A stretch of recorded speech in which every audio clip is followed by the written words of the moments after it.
All right, everyone. Thanks for joining us for another Spin That Shit podcast. Got a great guest with us today. Josh Mitcham of Kentucky's with us. Great guy. This is the first time I've got to sit down and actually talk to him. We've been friends online, so we've talked a little bit there. But he just came out with a new record called Nobody Asked for This. It's great. Sounds good. I mean, it's ready for the radio. So radio stations should be picking this guy up and playing his tunes. He's been at this game a long time. He's seen a lot go down over the years, and it's just great to kind of sit back and hear his story and what he's been through and went through, and the process of making this record, which was recorded in this 100-year-old barn that's on his property. That alone is cool enough, in my opinion. But he's turned it into a venue, and sounds like a really cool spot to go check out a show. So you might want to dig for that and look up that information while you're at it. But before we talk to Josh, I do want to say thanks to everyone. Like I said before, everyone's liking, sharing, subscribing, and all that. We're just slowly building. A lot of good things are happening behind the scenes, and I'm excited for the future where this thing might take me. So it's been good. It's been fun. Let's go talk to Josh.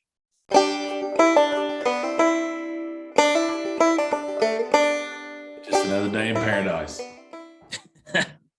Same here. So where do you live, Indiana? Yeah, I'm central Indiana, kind of on the south side. So like below Indy? Yeah. Technically where I'm at right now, the address is technically an Indianapolis address, but it's still 30 minutes away from downtown. Right. I live, you know where Corden, Indiana is? Yeah. I live like right across the river from there. Okay. So I'm north central Kentucky. Yep. So if I go to Louisville, I go to Indiana to get to Louisville. You cut up and over. Mm-hmm. Nice. Yeah, man. Thanks for reaching out.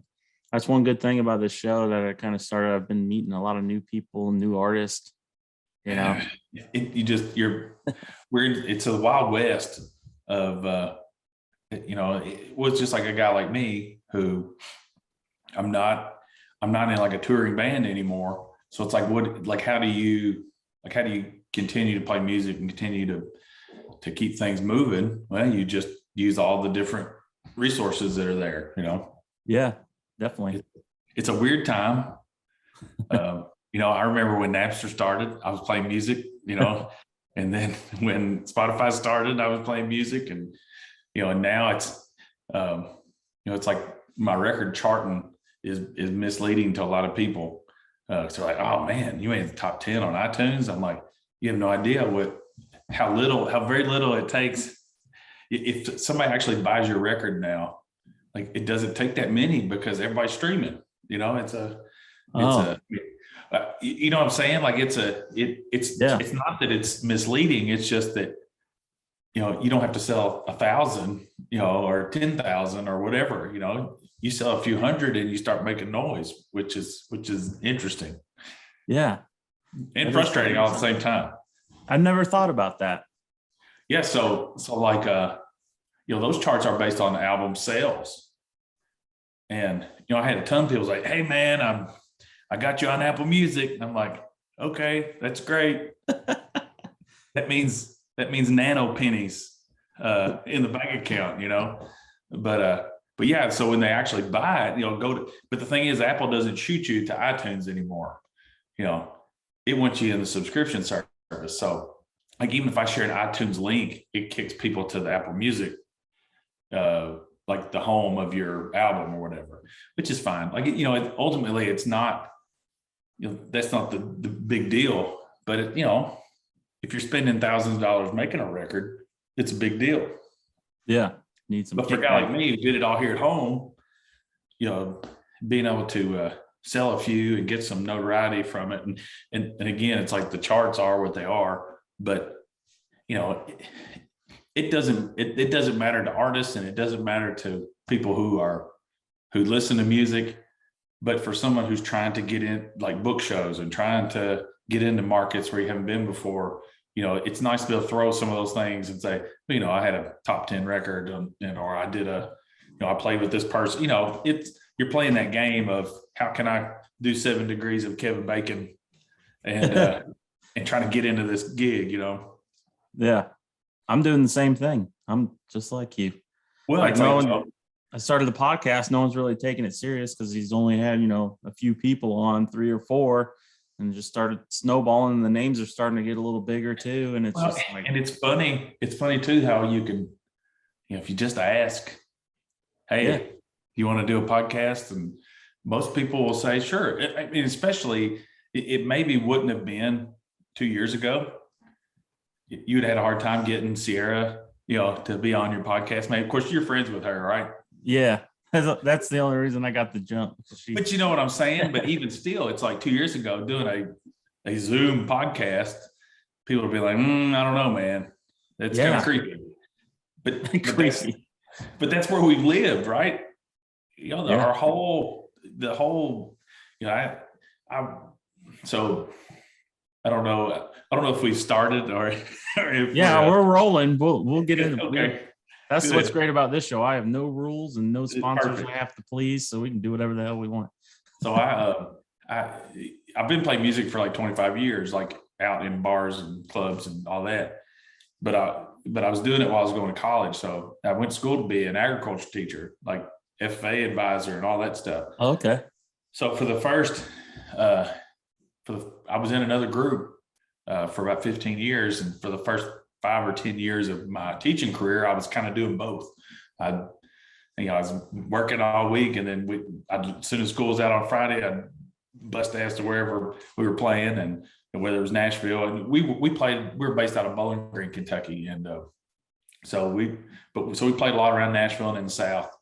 But I was doing both things, and then I don't know, I'd been teaching about 14 years, and I was about 35, 36, and I was still playing music, and I'm still doing that game where I take a day off to go take a meeting in Nashville, which I have a huge love-hate relationship with Nashville. Go to a meeting about a meeting, but my principal and direct supervisor was really nice and was like, "Hey man, just tell me it's an appointment.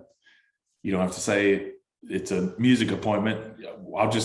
I'll assume it's a doctor's appointment."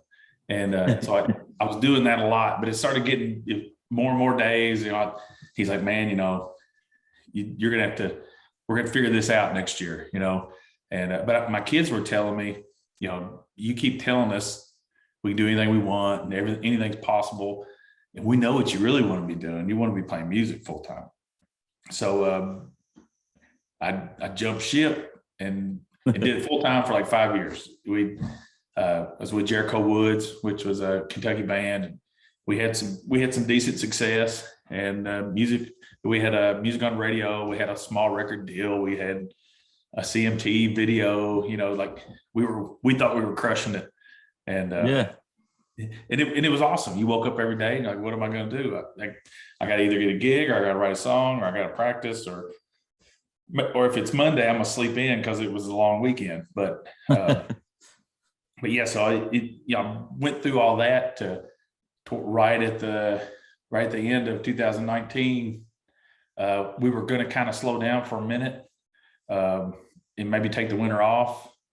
And I took a job kind of in education again, and then the pandemic hit. So it was like, there was no work to be had if you were a musician. And so that's kind of when the solo stuff started. I sit at home, working from home, with my computer on. I live on my grandparents' farm. I was able to buy it a couple years ago, and I live in their house. And there's a barn on the property that we rent the farm. Somebody else farms it, and we weren't using it for anything. And it's this beautiful, like round roof barn. Yeah, I've seen pictures of it. Yeah. So it's awesome.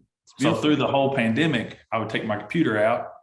I was working from home, so I'd take my computer, turn up the notifications, and I started working on the barn.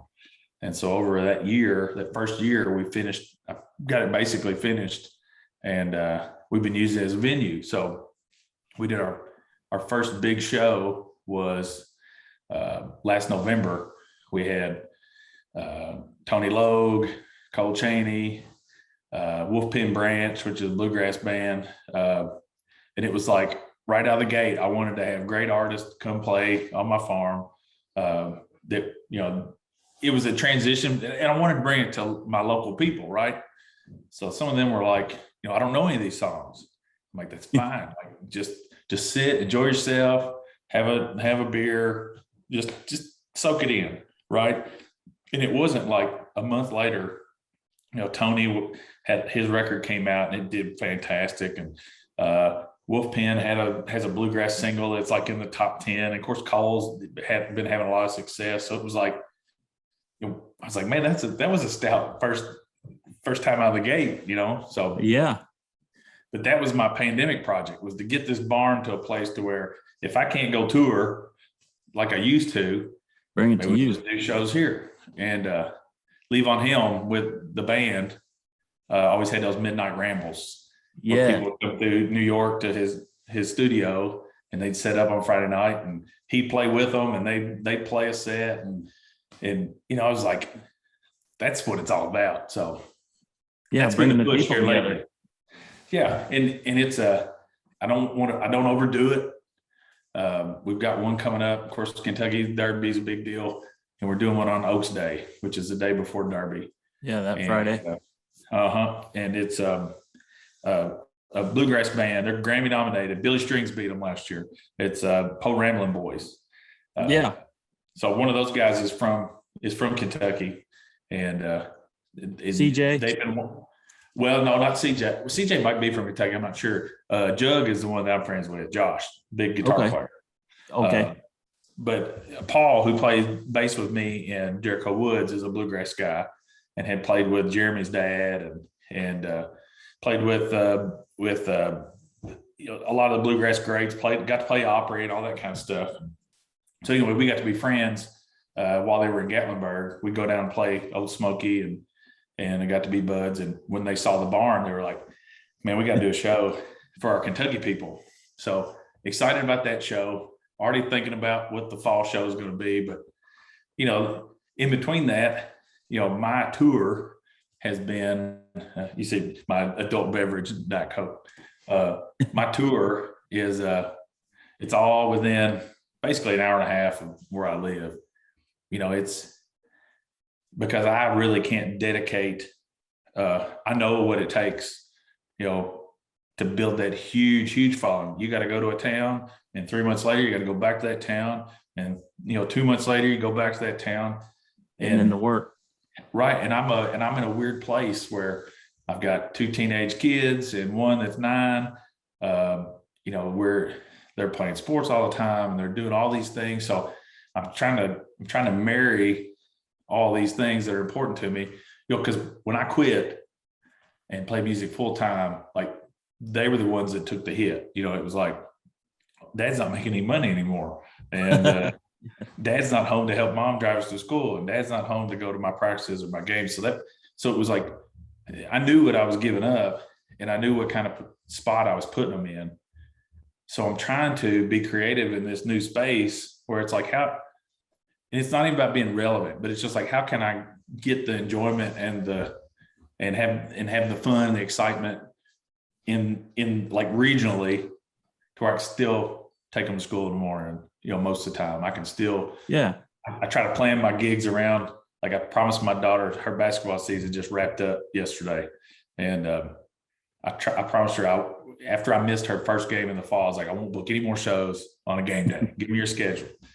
But, you know, I think for a guy like me, that's kind of the end game right now. You know, it's maybe someday I'll be like Robert Earl Keen and I just go around and play solo, you know, still be 65 and say, oh, I want to retire now. But I don't, it was never I want to be, you know, a stadium sized act.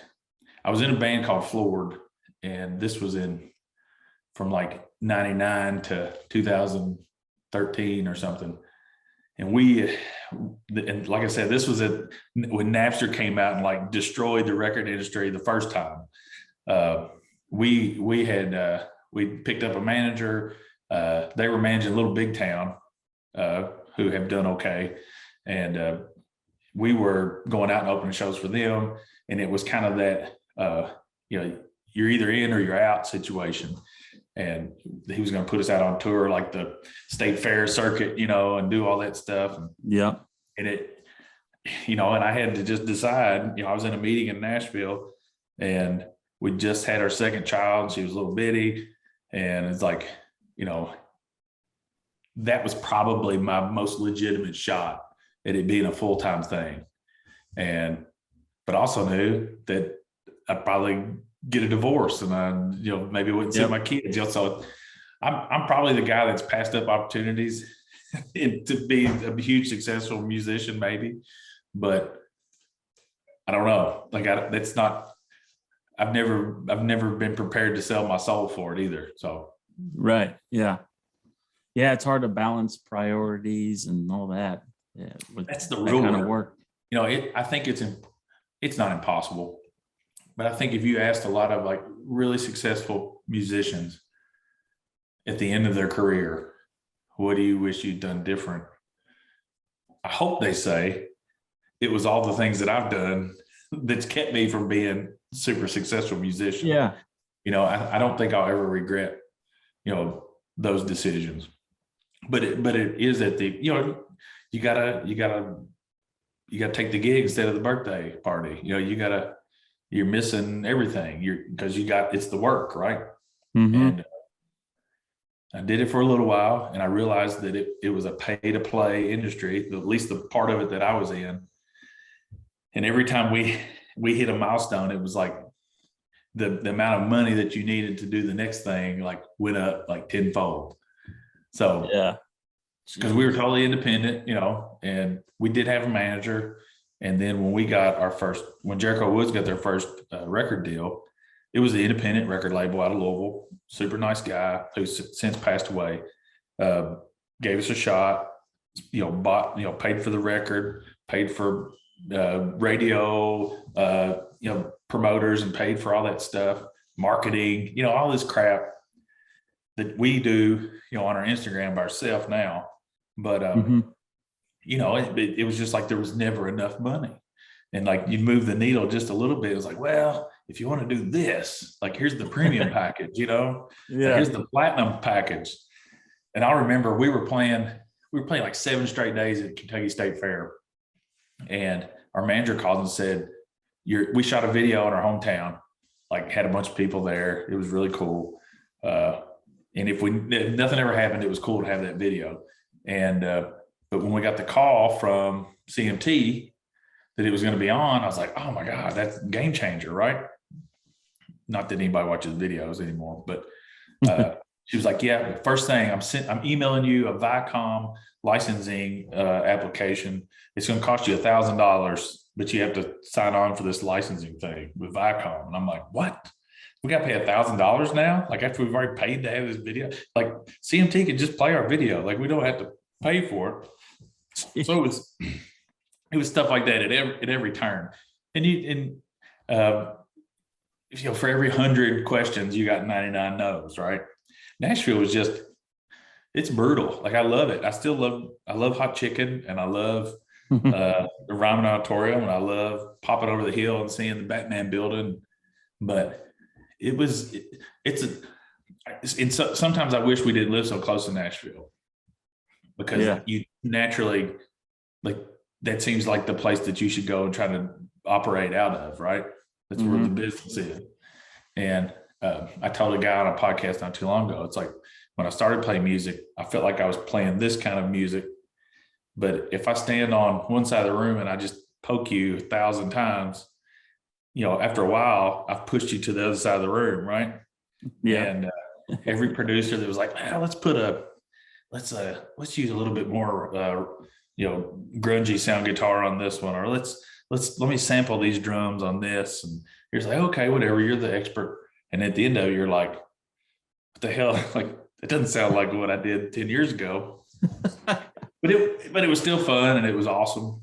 And the last Jericho Woods record, we were real lucky to have some cool art guest musicians on it. Rami Jaffe from Foo Fighters was on it.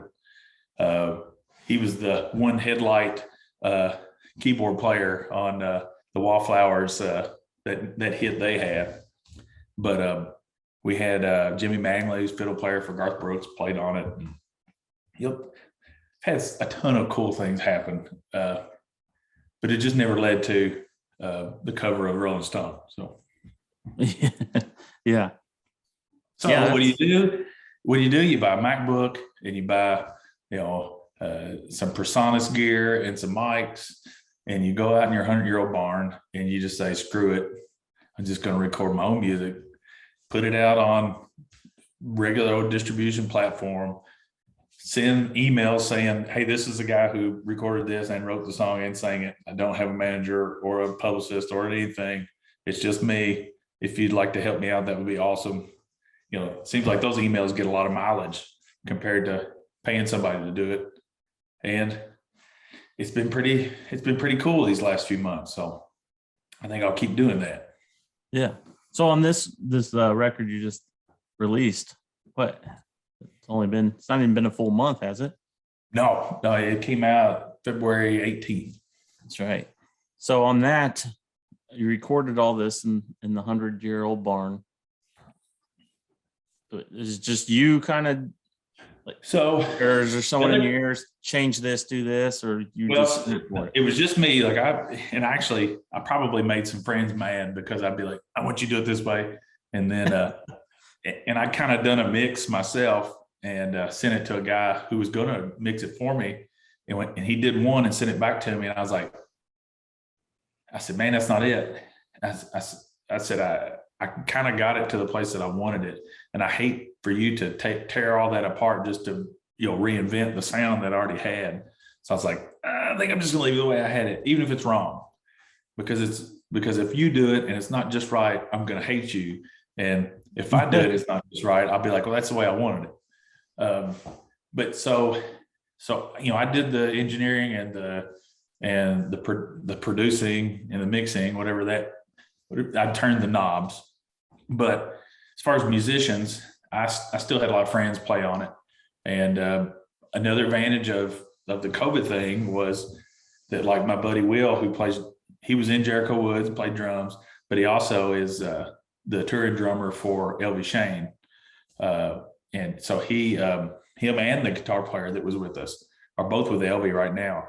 And but I could send him basic tracks. He'd send me the drum stems back. I could import them in, and then manipulate them from that. And he could do that in Nashville at his house.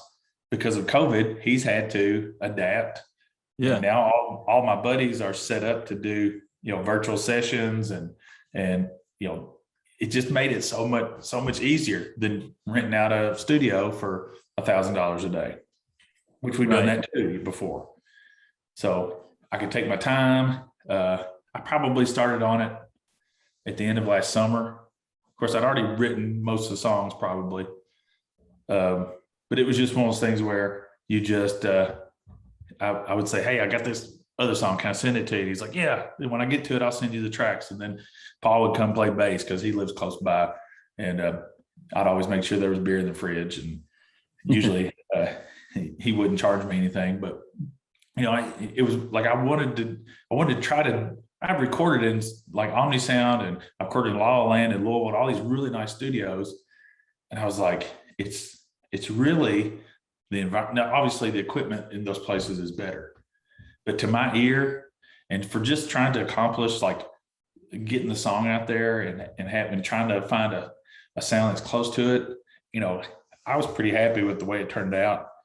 And again, I can't be mad at anybody but me if somebody says, well, that sounds like lo-fi, or that's not, I don't like the EQ used on that. I'm like, well, I really know what but once I did it, I didn't know how to do it. So I left it, and I'd double vocals and I'd triple guitars and it was that the creating of it was as fun as, that's probably the most fun part, the mad scientist stuff. Cause I didn't know what I was doing. And kind of the ignorance is bliss there. Like you accidentally hit something. You're like, oh, I like the way that sounds. And if I had to recreate it, I probably couldn't do it, but I did use the barn, especially the vocals. It kind of had a nice, it was a good place to start. I did a lot of the guitar, my acoustic guitar stuff down there. And it was just a cool place to, again, the environment. It was like, Yeah. I pitched about 1 million square bales of hay in that barn. And it was a whole lot more fun singing in there than it was sweating your ass off throwing square bales. I bet. Yeah, I think that's super cool you did it that way. Yeah, I mean, like I said, I've done it both ways. I've done it with a label. I've done it where we paid for it. This just seemed to be the most rewarding to me. And to kind of, it was a full, like, it was like building a house, like I wasn't just the interior decorator at the end putting vocals on something that somebody had already done. I dug the footer and I studded the walls up and then I blew in the insulation. I did the whole thing. So, and it's fun to do it with a band in the room and with people helping you. I really like that too, but it was kind of nice to go all control freak for one, just do it all. And I've already got like 10 more songs that I'm already ready to release some other time. But so now that I know what I'm doing, I guess I could be smart like some of these people do and just release singles. But I like albums. A lot of people, like every 3 months they'll drop another song and then they'll drop another song. And that's probably the smart thing to do. But I kind of like capturing a period of time. Like I wrote these songs because of what was going on probably. And kind of like to keep them together and then move on to the next chapter with the next record. So yeah, it's the way times are now. Like originally I always thought about having a kind of like a show like this one, but I never thought it would be online. I didn't, never used Zoom, nothing until pandemic. In my mind, it'd be like, obviously would love to do all these in person. I go to like a million shows. If I could sneak in, I had to put them on DVD and sell them somewhere. It's something, but it was just not even logistically possible. Like every show I go to, sometimes you meet people, sometimes you don't. And it was just, and it's like now, like I've got the technology where I can take a really nice mic, my little preamp and the laptop, and I can, as long as my computer's charged up, I can record anywhere. I was on 3 Zoom calls today for work. It's like, this is the way we live now. And, like I've done more live, like TikTok lives or Instagram lives or Facebook lives where, you've had a few beers and you're like, it's Saturday and I'm not playing a show. I'm at the lake. I think I'll just have my wife hold the phone and I'll play some songs and, maybe 1,000 people get on, I did so to even show how far I guess it could go.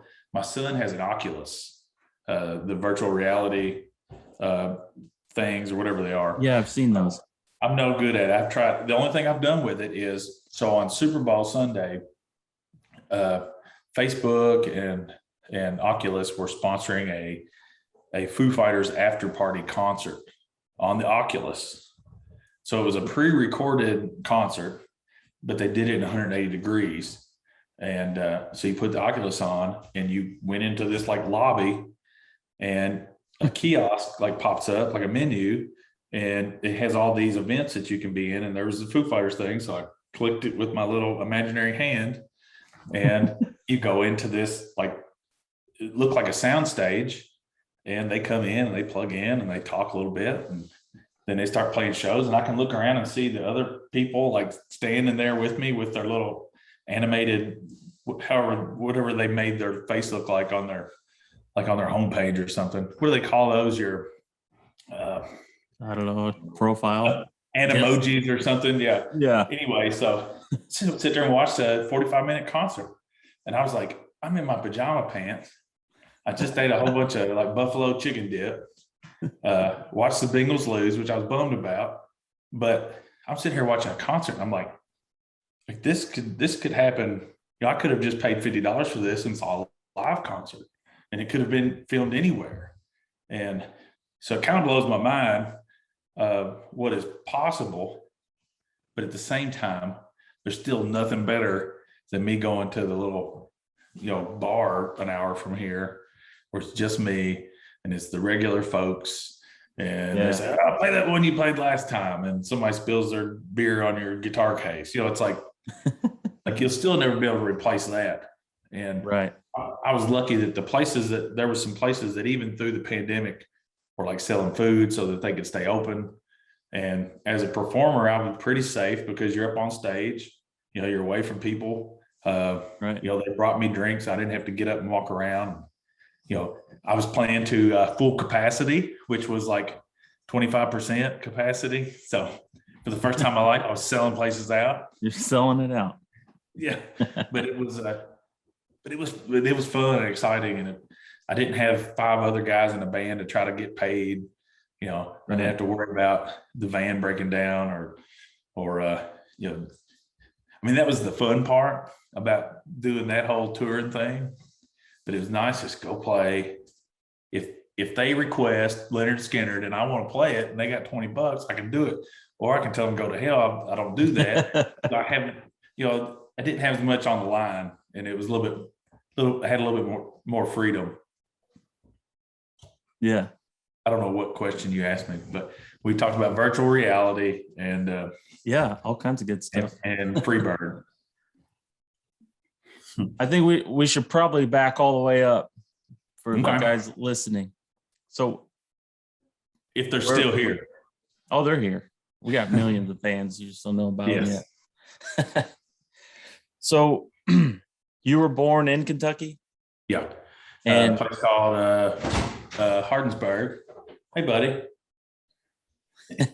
My son just walked in. A place called Hardinsburg, Kentucky, and I still live here in Breckinridge County.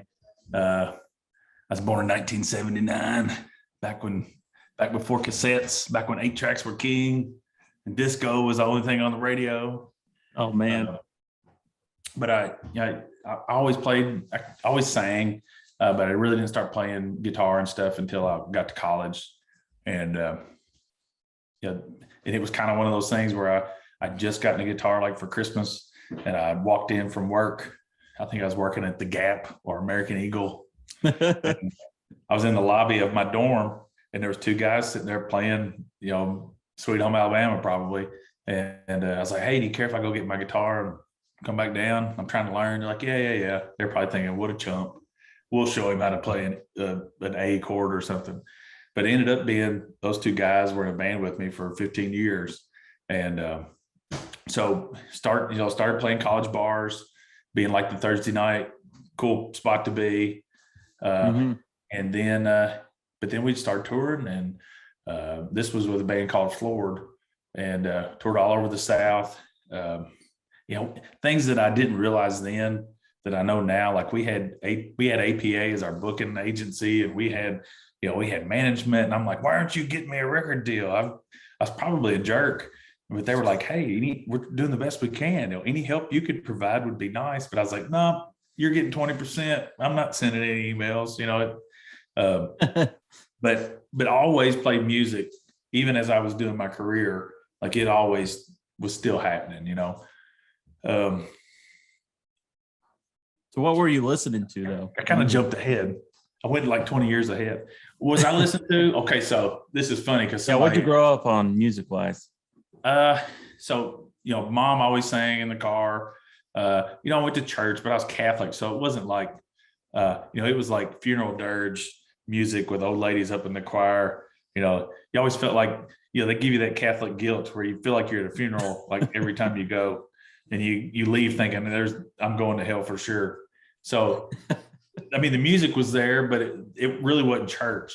Honestly, I had a buddy who had sit by the bus that we'd learn like Keith Whitley songs or Randy Travis songs, and we'd bring like in the cassette like inserts with the words on them, and we would just sing them like sitting in the front seat of the bus. Like this is 1st, 2nd grade stuff. And then I got into because I was listening to the pop radio stations.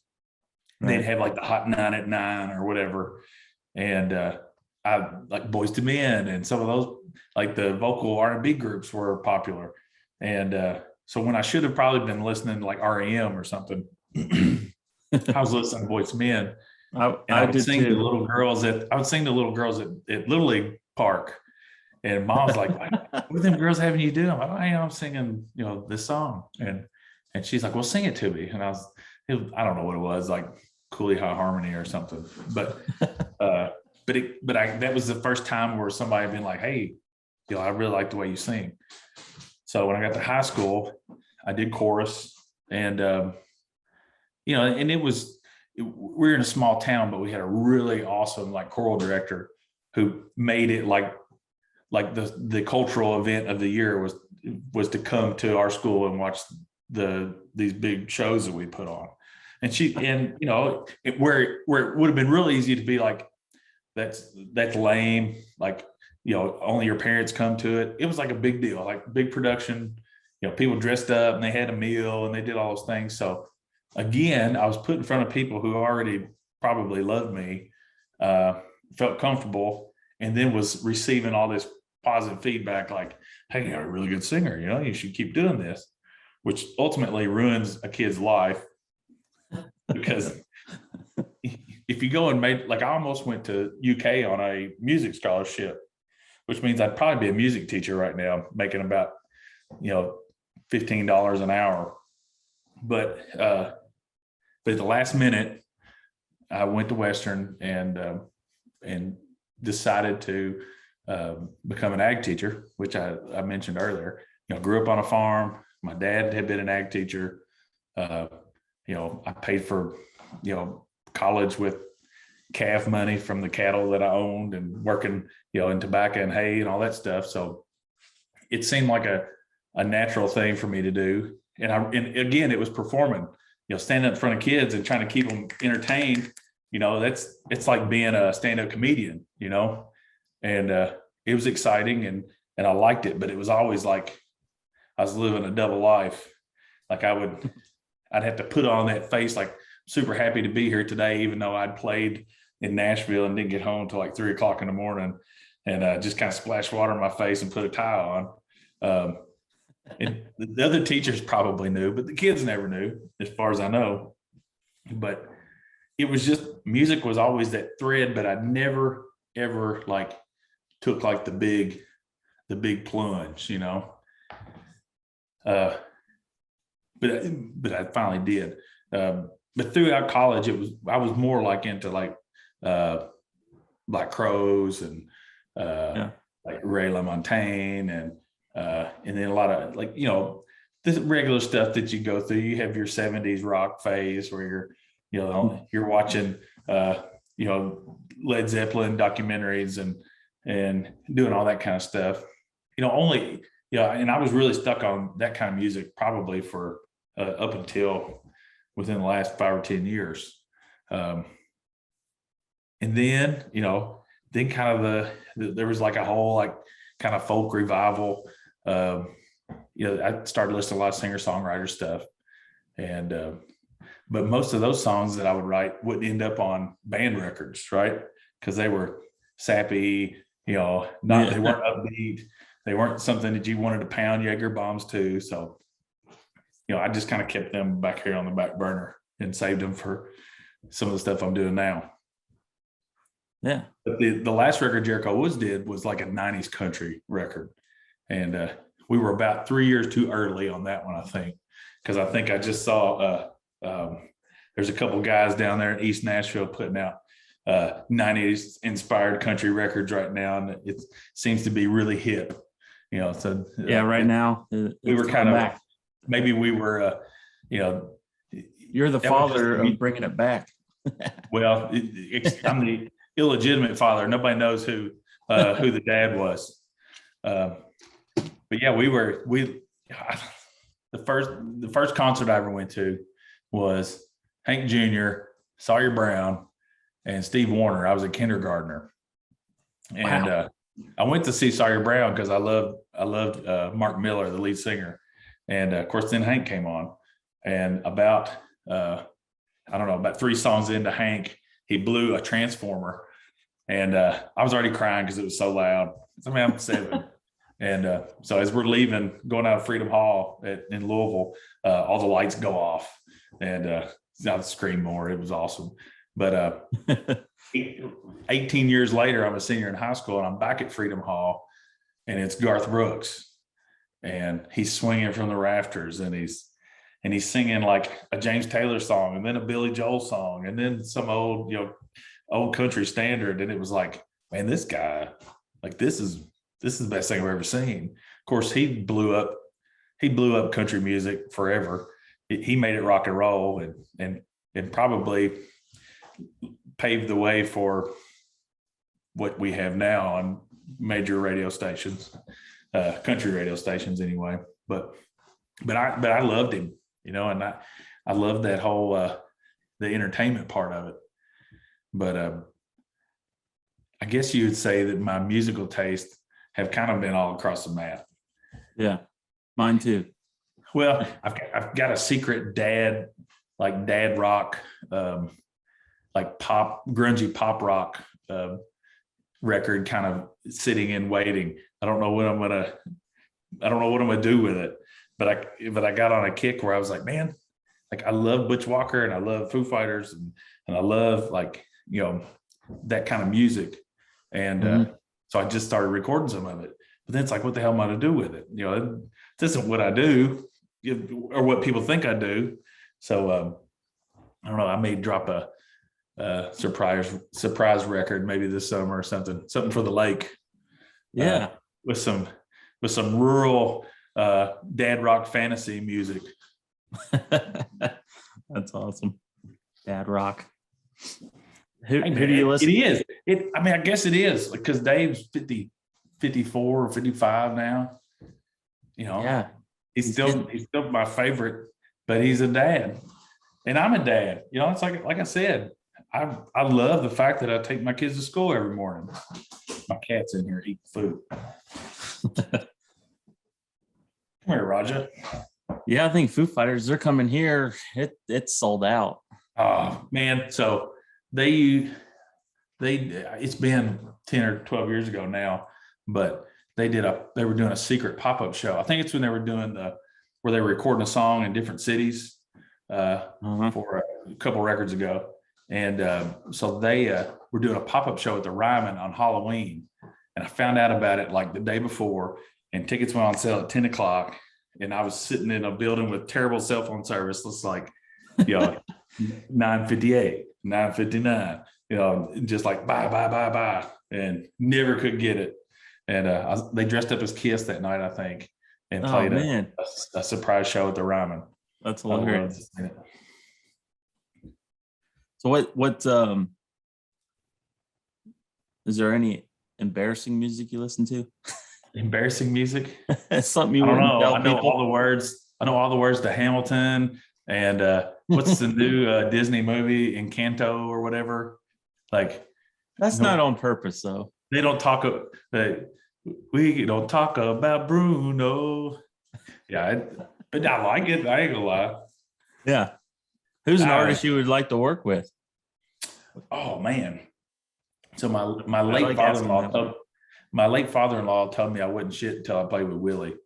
The funny thing is, I've had a lot of friends that have gotten some opportunities to open up for him and some play with him, and that's still a bucket list thing.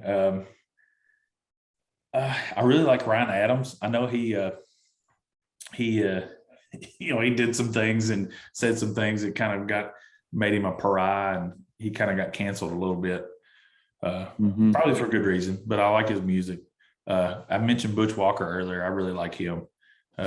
He was in Marvelous 3 in the 90s, and he's now living in Nashville and produces and writes a lot. He kind of does the thing that I'm kind of jealous of. He'll write these super hit songs for people like Pink and Avril Lavigne and all these people, even though he's a rock guy. And so he's getting all this mailbox money from these huge songs that he's written. Then he produces people's records, really cool people like the Black Keys or whatever. And then he'll just say, well, I think I'm gonna go out on a solo tour, and he'll go play in Europe for a while, and then he'll come home and he'll put a band together and then do a rock tour for a while.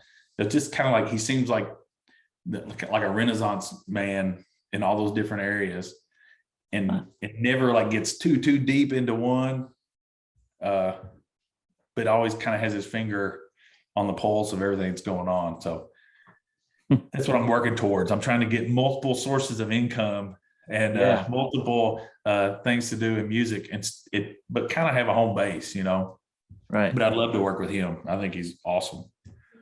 And maybe Snoop Dogg. The best thing I've done, I told my wife the other day, the best thing I've done in the last 2 weeks is start following Snoop Dogg on Instagram. He's the best. It's constant comedy all the time. Oh yeah, I love it. He's hilarious. That's what I mean. If you're going with that kind of strategy, being in Kentucky, I think would definitely give you a leg up. I could only imagine someone trying to do that in a different state that's not. I mean, Kentucky's killing it as far as the music game goes. Well, and it's one of those things too, where it's like, it's so. That's the cool part is that people. Well, cool story, and it's name dropping, but I don't care.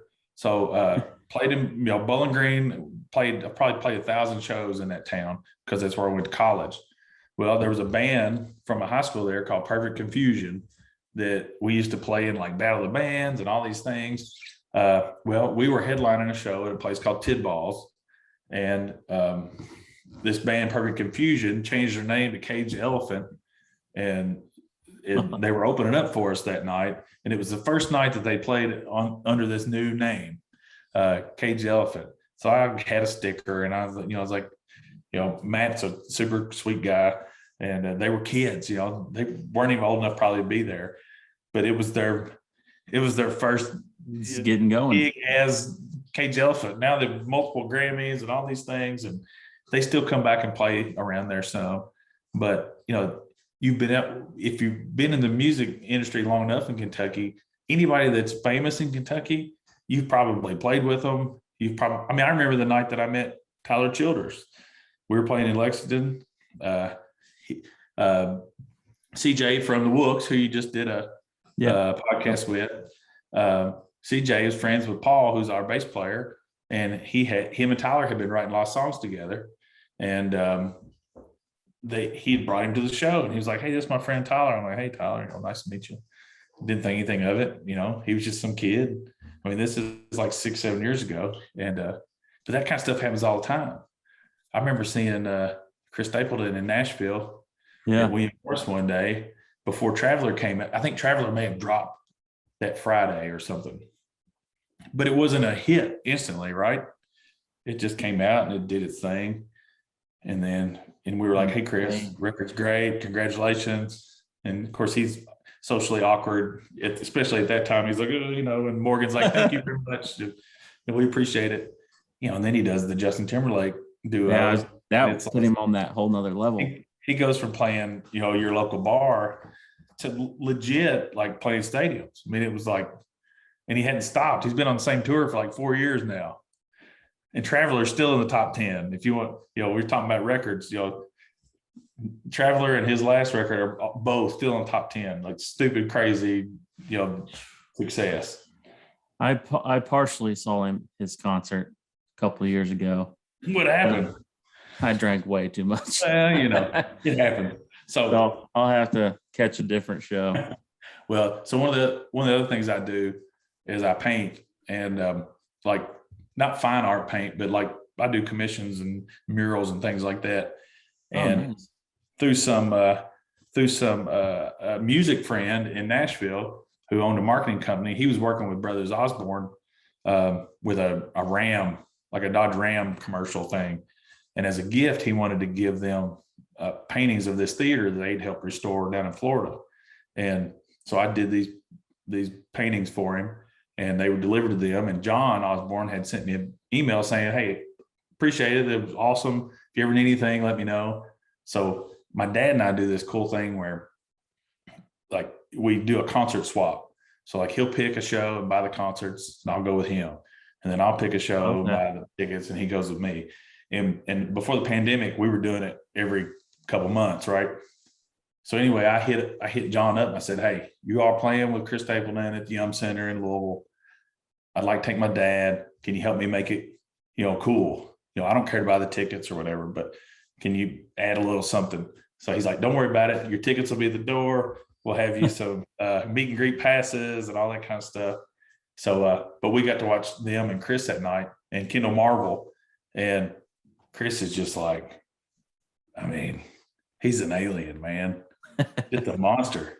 Like all night, 3 hours, just never moved. He might, bounce a little bit, kind of like George Strait used to be, where all he did was stand there with this guitar and make all the ladies go crazy. Chris just sang his ass off for 2.5 hours. Yeah, he can belt it out there. No light, no light show. Oh yeah, he's a monster. But talking about that concert swap. So I told you Rammy Jaffe played on that Jericho Woods record. He got us special tickets and some backstage pass stuff for Foo Fighters in Lexington a couple years ago. And I took my dad to that, and he thought that was the coolest thing ever. He had to discover who Dave Grohl was, but I think Foo Fighters became his favorite band after that. It was pretty awesome. My dad, he's in that wheelhouse too. That's what you mentioned. The Black Crowes earlier. He always loved the Black Crowes. Oh man, we the first concert we did that with was Tom Petty and Joe Walsh in Cincinnati, and it was 2 months before Tom Petty passed away. Yeah, I saw Tom Petty just before he passed too. I don't know how close it was, but it was only a few months. Yeah. Oh man, because I remember the day he died. That was the only interview that I've ever had with Rolling Stone. How they do those 10 artists you ought to know. Yeah, they put out, Rolling Stone Country puts out. Well, the guy ended up calling us the day that Tom Petty had died, and it ended up being an interview about how much everybody loved Tom Petty. But he was, hell, I got a Tom Petty song on this new record. He's one of my favorites.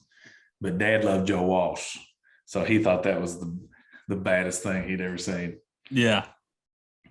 So jumping back to the record. Yeah.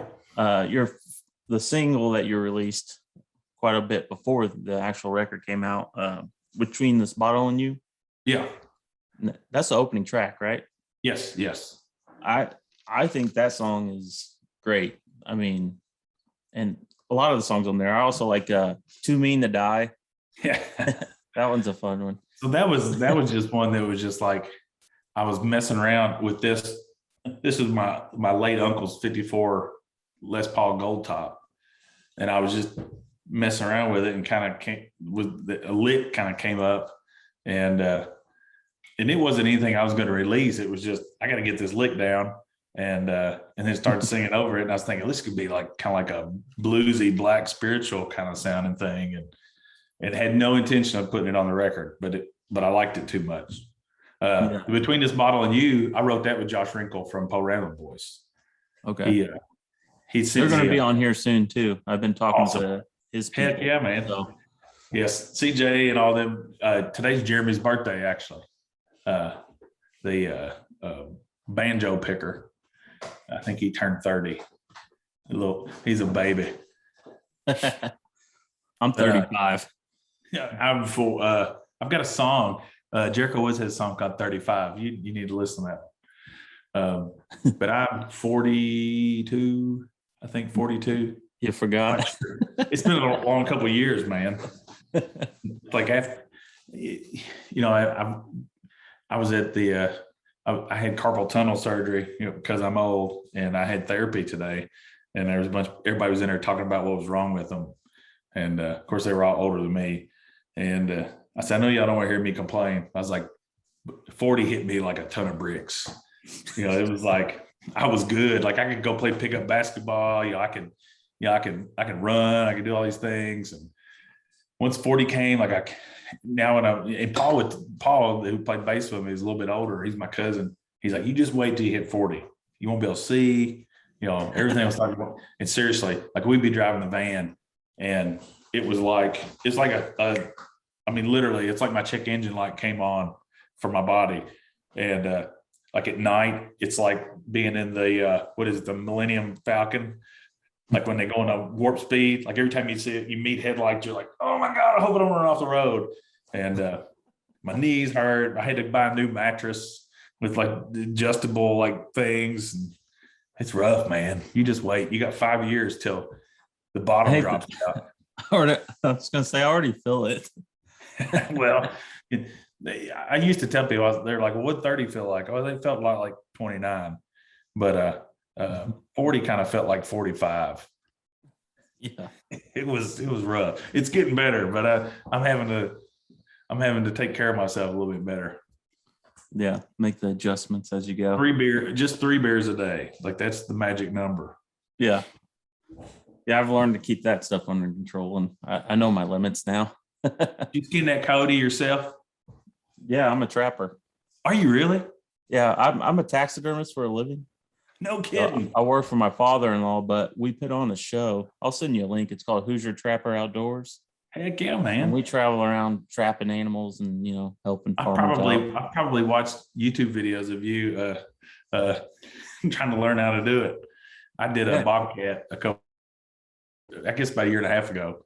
And it actually turned out really good, except that my dog got a hold of it and like chewed the whole face off of it. Oh man. Bastard. Yeah. It got hit by a train and somebody had picked it up and froze it. And I mean, I had to call it in and tag it and all that stuff. But yeah, I keep it. It's in the artist lounge in the barn.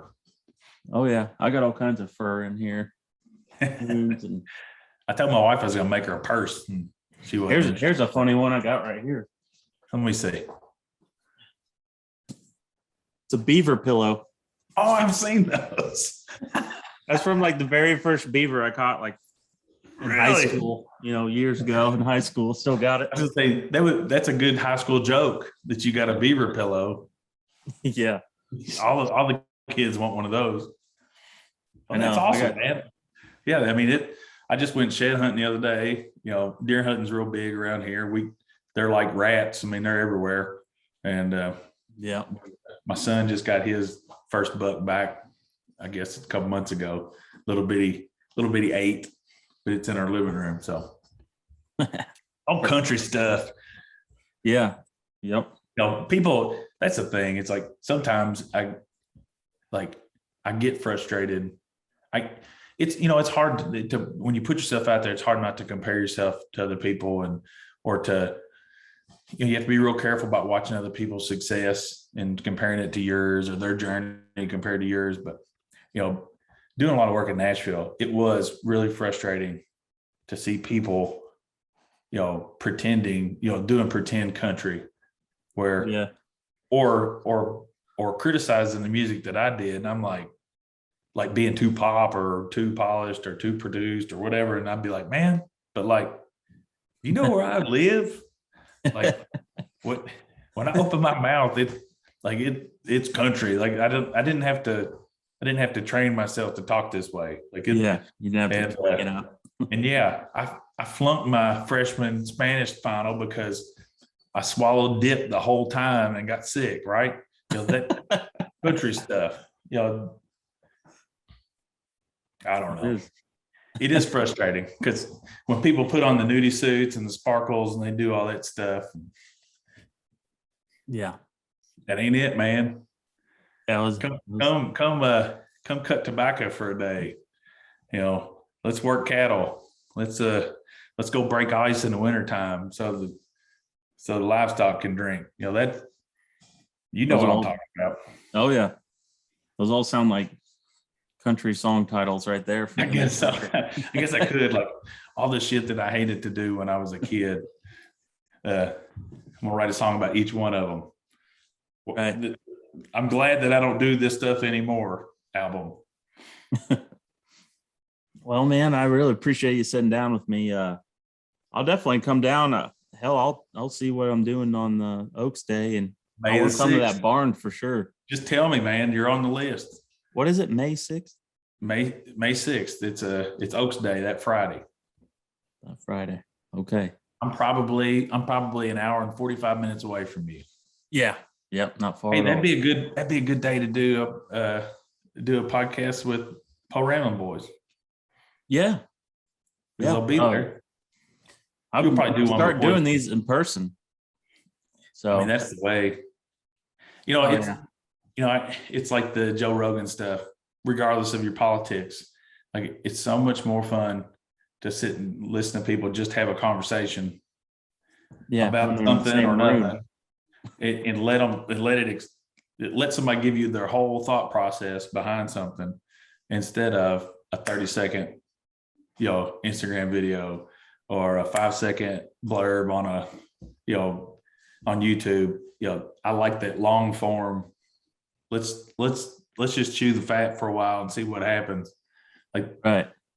You also see if people know what they're talking about, because you can't lie for 2 hours, Yeah, you can't fake it that long. I just wish people's attention span was longer.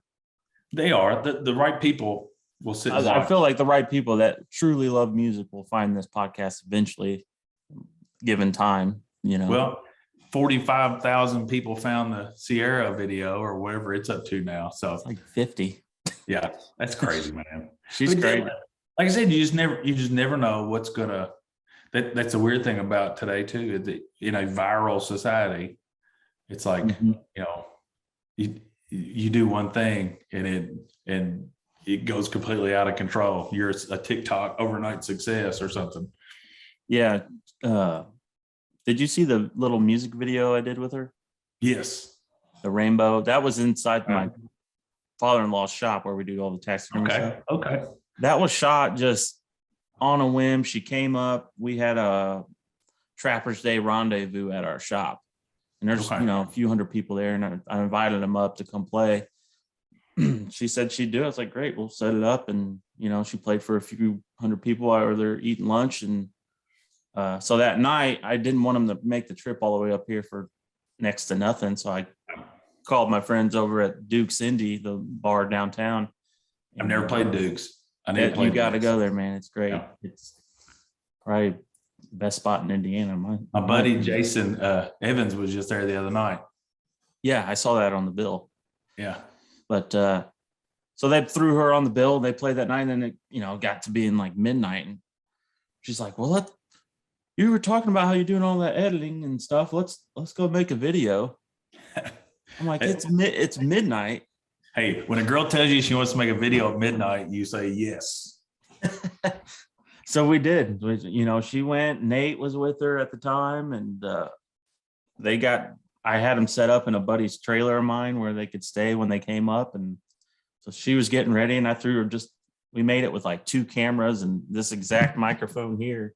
There you go. For the audio, nothing special, nothing fancy, and that was it. People are okay with that now. Hell, they'll do live news spots with cell phones now. It's like, it's the quality of the content, not the quality of your video equipment. Right. Yeah. I mean, her voice is ridiculous. So I told her she could, sing the dictionary, and people are going to listen. They'll buy that album too. Start at Z and go backwards. Exactly. So, but yeah, I'm going to put that on the list for sure, man. I'll be down. I'm trying to think. There's something coming up around that time, but I think I'm good that Friday. But just put it on the calendar. I'll put you on the list. Sounds good, man. All right, buddy. We'll be in touch. Yes, sir. I appreciate you having me on, man. Yeah. Congrats on the album, and I can't wait to hear the rock and roll one too.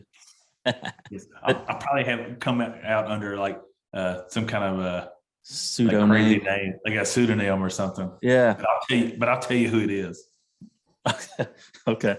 Sounds good. All right, buddy. We'll see you later. All right. Later. Bye.